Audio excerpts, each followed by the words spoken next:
New York City, the year 1930. An amazed crowd looks up into the sky. Cars pull over and stop. People step out of doorways, heads turned upward to the heavens. We see a radio transmitter tower broadcasting a mysterious voice that booms from the clouds. Civilization must abandon war. All nations must disarm. All armies must disband. Then the ships and submarines and other implements of naval warfare must be scrapped and junked. Otherwise, I, an emissary of peace on Earth, will paralyze all electrical energy itself, will stop the very wheels of progress. You have until tomorrow.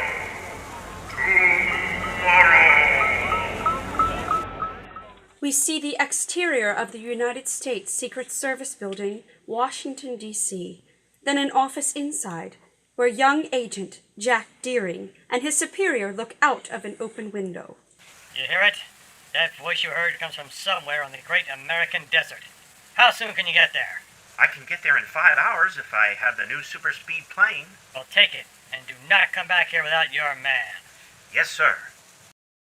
Jack exits and goes to the hangar, where he dons his flying suit and aviator goggles, boards a plane, and flies away to the west. Then we see the Lovell Ranch in Arizona, residence of white-bearded scientist Jeffrey Mentor and his niece, Jean. The voice from the sky. You heard it, Uncle. Oh, yes, some poor fool raving on the air. Pay no attention to him. But the voice sounded like your voice, Uncle. Me? Nonsense, dear. Pay no attention to the voice from the sky. Aren't you going to town to pick up your stirrups for the rodeo tomorrow? Yes, I'm going right now. Come on, boys. Outside the ranch house, in his car, the sinister Balin, who wears a dark hat and coat and a small mustache, talks to his one-eyed henchman. You, follow her. Don't let her out of your sight. I'll meet you in town later. Balin gets out of the car. Jean gets into her automobile with 2 cowhands and drives away from the ranch. Patch-Eye puts his car in gear and follows her to town. Jean gets out at a saddle-maker's shop to pick up her stirrups. Inside, she stands next to Jack. I wonder who the man with the voice can be. Everyone is wondering, Miss Lovell. Oh, I thought you were one of the boys. Excuse me. Well, that's all right. My name is Deering, Jack Deering. I'm looking for a job. I'm not exactly what you would call one of the boys, but to be one, I'd do a heap of trying. They say the voice from the sky is located by government men as coming from this vicinity. The voice from the sky is undoubtedly in possession of the greatest secret the air can give. Perhaps it would be a great thing for humanity if he can make the nations of the world disarm. On the contrary, if the voice from the sky carries out his threat to nullify all electrical energy, I'm afraid that it will bring upon humanity the greatest war the world has ever known. I must be going. If you really want to work and know how to handle horses, come to the rodeo tomorrow. I will. Patch-Eye watches Jean and Jack exit the shop from his parked car. Balin walks up to the car and gets in. When Jean pulls away, Balin and Patch-Eye follow her. Jack notices that their car is one he saw before, outside the ranch house, and thinks something is suspicious about them. He follows Balin's car, as Balin follows Jean's. Eventually, after making a number of turns and noticing Balin does the same, Jean too gets the idea that she is being followed. She suddenly speeds up. Then after rounding a curve, Balin's car pulls in front of her and cuts her off. Jean, now trapped, opens her car door and runs in the opposite direction, away from Balin and Patch-Eye. Follow her. Come back here. Come back here. Follow her. Come back here. Come back here. Jack runs out of his car, trips Patch-Eye, who falls, then knocks Balin down with a punch to the face. I'll get you for that. A fight ensues between Jack, Balin, and Patch-Eye.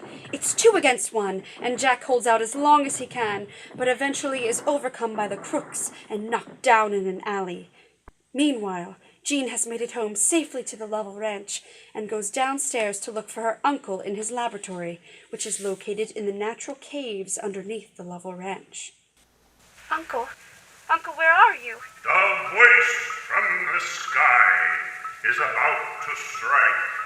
From this moment on, all electrical energy is nullified.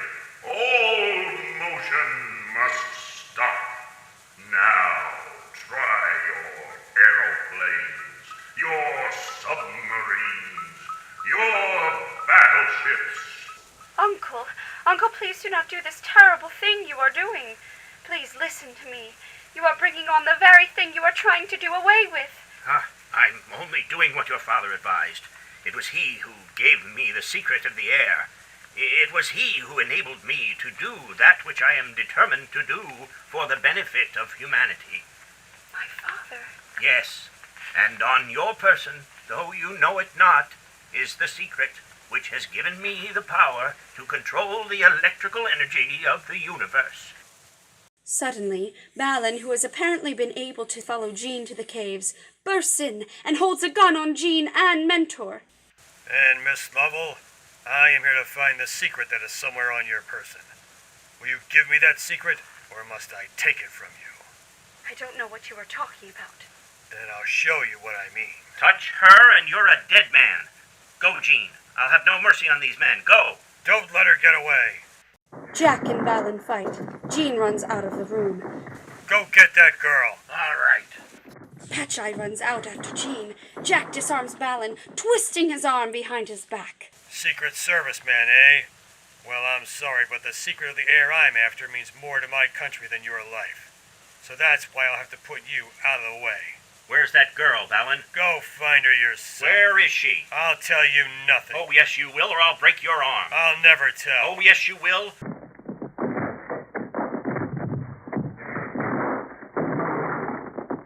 Are you going to tell me now? Yeah, she got out of the house. My man's gone after her. Is that the truth? I swear it. Balin struggles and frees himself from Jack's grip long enough to grab a small statue from atop a desk. He brains Jack with it, then rushes outside to jump in the car with Patch-Eye. Jean runs to her car and hastily drives out of the front gates of the ranch. Patch-Eye jumps into Balin's car and heads off in pursuit, eventually catching up to Jean on a windy hillside road. Jean tries to evade him, but Patch-Eye stays right behind her, then draws his gun and begins to shoot at her tires. Jack revives and picks up the telephone to call police and describes Balin and Patch-Eye to them before running outside to get in his car. Jean's car swerves near the edge of a cliff. Then, when one of the bullets from Patch-Eye's gun succeeds in puncturing one of her tires, careens wildly out of control toward the edge of the precipice. Jean pounds on the brake and frantically tries to steer herself away from the edge of the cliff, but fails when the villain's car slams into hers from behind. She covers her eyes with the backs of her hands and screams as her car flies off the edge of the cliff to seemingly certain doom.